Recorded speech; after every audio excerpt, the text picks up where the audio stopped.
বিয়েবাড়ির নেমন্তন্ন পাচ্ছেন না বলে মন খারাপ হচ্ছে? কেন, বাড়িতেই বানিয়ে ফেলুন না বিয়েবাড়ির মতো ফুলকপির তরকারি। হ্যাঁ বন্ধুরা, মৃদুবাসী বানিয়ে ফেলেছিল বিয়েবাড়ি স্টাইল ফুলকপির তরকারি।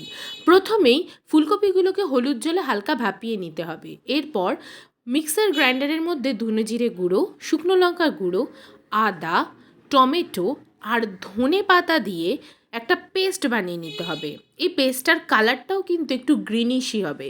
তার মানে বুঝতেই পাচ্ছেন ধনেপাতার পরিমাণটা একটু বেশি দিতে হবে যাতে গন্ধটা ছাড়ে। এরপর কড়াইয়ে তেল দিয়ে তার মধ্যে ভাপানো ফুলকপিগুলো ভালো করে ভেজে নিতে হবে। আর টুকরো করে রাখা আলুগুলোকেও হালকা ভেজে তুলে রাখতে হবে, একটু বাদামি না হওয়া অবধি।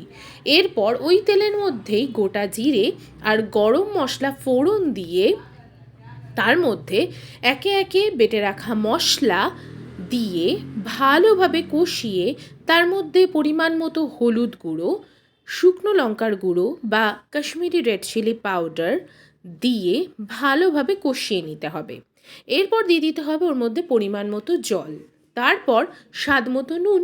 ব্যাস, এরপরেই দিয়ে দিতে হবে ভেজে রাখা কপি আর ভেজে রাখা আলু, দিয়েই ঢাকা দিয়ে রেখে দিতে হবে।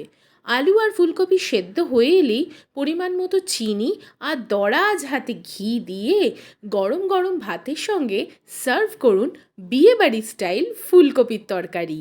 একদম জমে যাবে, বিশ্বাস করুন। আপনি যদি বিয়েবাড়ি নেমন্তন্ন নাও পান, আপনার এটা খেলে মনেই হবে না আর বিয়েবাড়ি যাবেন বলে।